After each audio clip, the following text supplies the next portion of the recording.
Welcome to Pratap classes. दोस्तों, Pratap classes के YouTube channel पर आपका स्वागत है। तो आज है 25 मई 2022 और 25 मई 2022 के जितने भी इंडिया और वर्ल्ड के जो करंट अफेयर्स के क्वेश्चन बनते हैं तो आज उनका डिस्कशन करेंगे। पूरा वीडियो ध्यान से देखना और लास्ट में आपसे क्वेश्चन पूछूंगा जिनका जवाब आपको कमेंट बॉक्स में देना होगा। तो सभी विद्यार्थियों को good morning, Radhe Krishna. Start करते हैं आज टुडे मोस्ट इंपॉर्टेंट क्वेश्चन 25 मई 2022। और जो भी विद्यार्थी हमारे इस चैनल पर नहीं हैं तो चैनल को सब्सक्राइब कर लें और इसके पास लगे बेल आइकन का घंटा दबा लें ताकि हम जैसे ही वीडियो अपलोड करें उसका नोटिफिकेशन आप तक पहुंच जाएगा। वीडियो लाइक और शेयर करते रहना और पीडीएफ आपको इसकी टेलीग्राम पर प्रताप क्लासेस सर्च करके वहां से आप डाउनलोड कर सकते हो। और इस वीडियो के डिस्क्रिप्शन में भी टेलीग्राम का लिंक है, वहां जाकर भी इसकी पीडीएफ आप डाउनलोड कर सकते हो। तो डेली मेरी 6:45 पर आपको डेली मेरी लाइव क्लास मिलती है। छोटी सी क्लास 10 या 12 मिनट की मेरी डेली आपको इंडिया करंट की क्लास मिलती है। तो स्टार्ट करते हैं हमारा यस्टरडे रिवीजन। देखिए एक बार, हाल ही में किस राज्य ने 12वीं हॉकी इंडिया सीनियर महिला राष्ट्रीय चैंपियनशिप का खिताब जीता है? वो जीता है उड़ीसा ने। हाल ही में प्रधानमंत्री मोदी के नए निजी सचिव कौन बने हैं? तो ये बने हैं विवेक कुमार मोदी जी के नए निजी सचिव बन चुके हैं। हाल ही में एंथनी अल्बनीज किस देश के नए प्रधानमंत्री चुने गए हैं? ये चुने गए हैं ऑस्ट्रेलिया के। किसके चुने गए हैं? ऑस्ट्रेलिया के एंथनी अल्बनीज नए प्रधानमंत्री चुने गए हैं। हाल ही में रेड बुल में स्पेसनिक ग्रांड प्रिक्स का खिताब किसने जीता है? वो जीता है मैक्स वेस्टपेन ने। किसने जीता है? Max Verstappen. हाल ही में किसने ऑनलाइन रैपिड शतरंज टूर्नामेंट में 2022 में दूसरी बार मैग्नस कार्लसन को किसने हराया है? उसने हराया है हमारे भारतीय है ये आर प्रज्ञानंदा ने। अब की बार दूसरी बार क्या है? मैग्नस कार्लसन को हराया है। अगला देखो, हाल में किसने नॉर्थ ईस्ट रिसर्च कॉन्क्लेव 2022 का उद्घाटन किया है? वो किया है धर्मेंद्र प्रधान ने। हाल ही में पेटीएम के नए एमडी और सीईओ कौन बने हैं? वो बने हैं विजय शेखर शर्मा, पेटीएम के नए एमडी और सीईओ बने हैं। तो है ये हमारा यस्टरडे रिवीजन था। स्टार्ट करते हैं आज का हमारा करंट। पहला क्वेश्चन देखिए, बड़े ही क्वेश्चन, शानदार क्वेश्चन आज के करंट के। हाल में किस राज्य की 10 वर्षीय लड़की रिद्धम ममानिया ने एवरेस्ट बेस कैंप पर चढ़ाई की है? ये किस राज्य की है? 10 वर्षीय लड़की रिद्धम ममानिया ने एवरेस्ट बेस कैंप पर चढ़ाई की है। ये है, ध्यान रखना, महाराष्ट्र की। किसकी है? ये सबसे कम उम्र की भारतीय 10 वर्षीय लड़की, इसने अभी क्या है एवरेस्ट बेस कैंप पर चढ़ाई की और ये कहाँ की है? महाराष्ट्र की।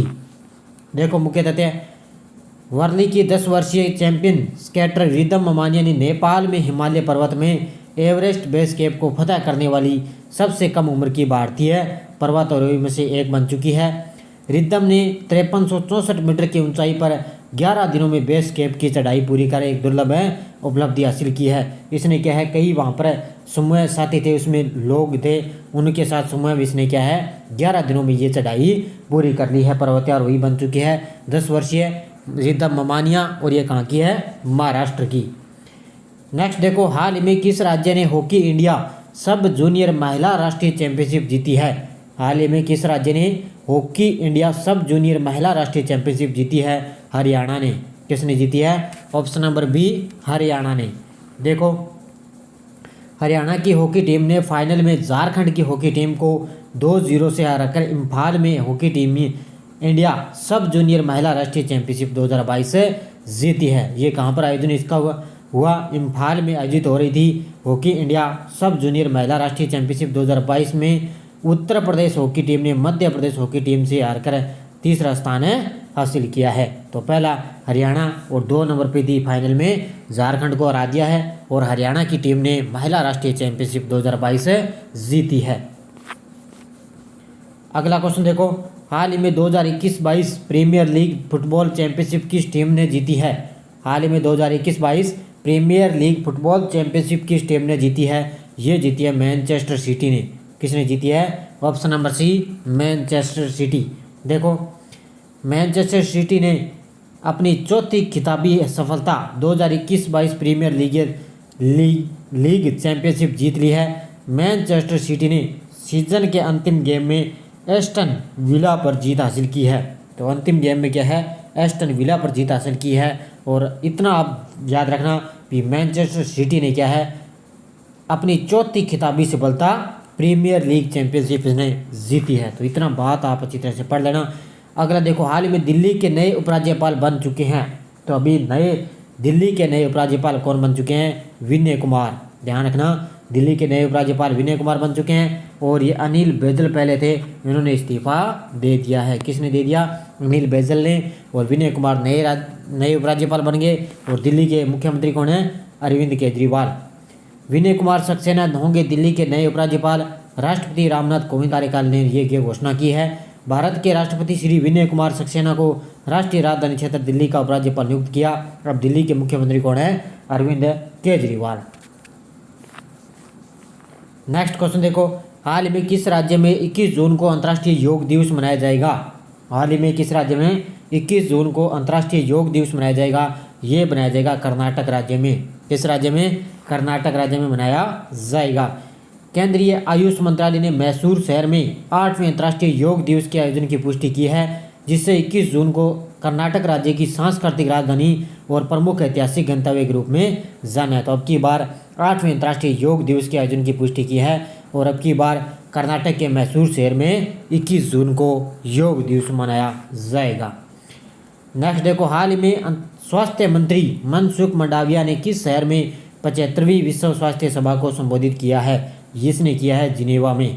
कहाँ पर किया है? ऑप्शन नंबर बी, जिनेवा में। क्या है? स्वास्थ्य मंत्री मनसुख मंडाविया ने 75वीं विश्व स्वास्थ्य सभा को संबोधित किया है।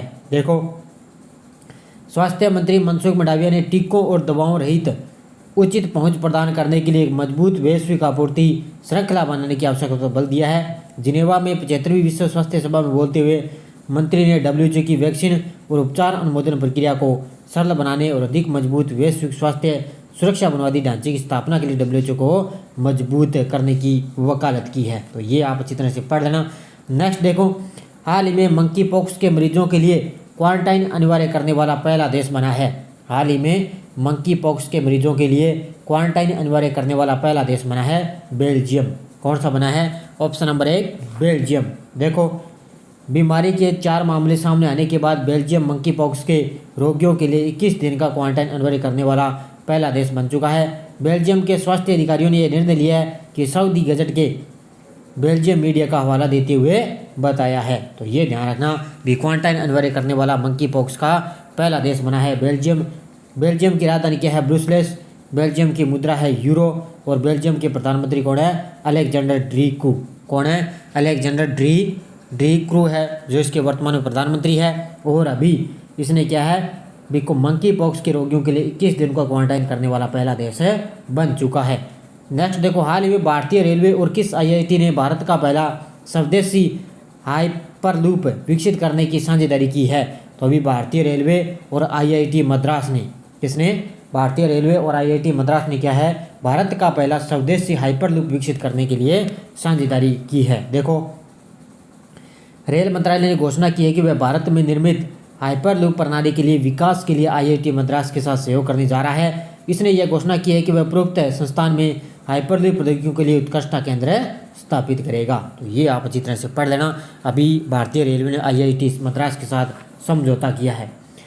नेक्स्ट देखो, हाल में किस देश ने project Wardex A1 powered war game center launch किया है? हाल ही में किस देश ने project Wardex A1 powered war game center launch किया है? ये किया है अपने देश भारत ने। किसने किया है? अपने देश भारत ने लॉन्च किया है।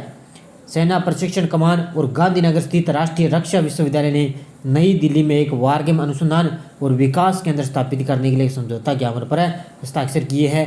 इस परियोजना को प्रोटोटाइप के रूप में वारडेक करार दिया गया है। तो वारडेक करार दिया गया है। ये ध्यान रखना, किसके द्वारा लॉन्च किया गया है? अपने देश भारत ने ये लॉन्च किया है। नेक्स्ट देखो, हाल ही में किस राज्य ने संभव पोर्टल लॉन्च किया है? हाल ही में किस राज्य ने संभव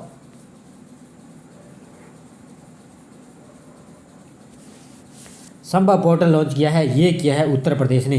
किसने किया है? ऑप्शन नंबर सी, उत्तर प्रदेश ने। देखो, ऊर्जा और शहरी विकास मंत्री अरविंद शर्मा ने उत्तर प्रदेश में 2 विभागों के सार्वजनिक शिकायतों और निगरानी कार्यक्रमों और योजनाओं के निपटान के लिए संभव, अब इसके पूरा नाम क्या है? Systemic admission mechanism for bringing happiness and value portal launch किया है। तो ये ध्यान रखना। बी संभव किसके राज्य के द्वारा लॉन्च किया गया है? उत्तर प्रदेश के द्वारा लॉन्च किया गया है। अब देखो पिछले वीडियो का क्वेश्चन, हाल ही में कौन सा राज्य भारत का पहला सरकारी OTT मंच शुरू करेगा? वो करेगा केरल। और सभी विद्यार्थियों ने बड़े शानदार जवाब दिए। इसी तरह मुझे लाइव कमेंट बॉक्स में जवाब देते रहिए। आपका जितना भी मेरे साथ आप लाइव जुड़ोगे उतना ही मैं आपको बेस्ट क्वालिटी उपलब्ध करवाता रहूँगा। अब देखो आगे, हाल में सुप्रीम कोर्ट ने किस राज्य में लोहा एशिया के खनन और निर्यात को मंजूरी दे दी है? कर्नाटक, तमिलनाडु, छत्तीसगढ़, उड़ीसा। इसका जवाब आपको कमेंट बॉक्स में देना है। अब देखो आगे, नेक्स्ट डोज क्या थी? संविधान सभा के अस्थायी अध्यक्ष कौन थे? वो थे सच्चिदानंद सिन्हा। कौन थे? अब ये पॉलिटिकल के क्वेश्चन में आपको कई दिन, अब आपको कुछ दिन के लिए उपलब्ध करवाऊंगा और आपसे ढंग से पढ़ लेना। क्वेश्चन आपको यहाँ से बाहर नहीं जाएगा। पॉलिटिकल का कोई भी क्वेश्चन हो अच्छी तरह से मैं आपको उपलब्ध करवा दूंगा। भारतीय संविधान सभा की प्रारूप समिति के अध्यक्ष कौन थे? भीमराव अंबेडकर। भारत का संविधान पूर्ण रूप से कब तैयार हुआ? वो हुआ था 26 नवंबर 1949 को। क्या है? भारत का पूर्ण संविधान बनकर तैयार हो चुका था और 26 जनवरी 1950 को भारत का संविधान लागू हुआ। विश्व का सबसे बड़ा लिखित एवं सार्वजनिक व्यापक संविधान किस देश का है? वो है भारत का। और भारतीय संविधान में मौलिक कर्तव्य का विचार लिया गया है रूस के संविधान से क्या है? मौलिक कर्तव्य का विचार लिया गया है। सभी विद्यार्थियों ने बड़े शानदार जवाब दिए। अब देखो आगे, नेक्स्ट डोज क्या है? भारतीय संविधान में समवर्ती सूची की अवधारणा कहाँ ली गई, कहाँ से ली गई है? भारत में सरकार की संसदीय प्रणाली कहाँ से ग्रहण की गई है? संसदीय शासन प्रणाली सर्वप्रथम किस देश में विकसित हुई? संविधान के किस भाग में संविधान संशोधन की प्रक्रिया को लेकर है? संविधान का कौन सा भाग नगर पालिकाओं से संबंधित है? यानी पांचों के जवाब आपको कमेंट बॉक्स में देना है। और जाते जाते वीडियो को लाइक और शेयर कर देना। लगातार आपको मेरी इंडिया करंट की छोटी सी क्लास मिलती है और शाम को मेरी 50 क्वेश्चनों की आपको GK की क्लास मिलती है। और जिस विद्यार्थी को राजस्थान और इंडिया की करंट अफेयर्स की PDF चाहिए तो 8239355343 ये मेरा नंबर है। इस नंबर पे मुझे कांटेक्ट करके आप PDF मुझसे खरीद सकते हो। 30 रुपये आपका चार्ज लगेगा। व्हाट्सएप के माध्यम से आपको PDF मिल जाएगी, चाहे इंडिया की चाहिए चाहे आपको राजस्थान की चाहिए। और जाते जाते लाइक शेयर कर देना। लगातार आपको मेरी सुबह 6:45 इंडिया की क्लास और शाम को मेरी 8 बजे GK की क्लास और आज शाम 8 बजे आपको मिलेगा वर्ल्ड ज्योग्राफी की क्लास। तो धन्यवाद दोस्तों। जय हिंद, जय भारत, राधे कृष्ण।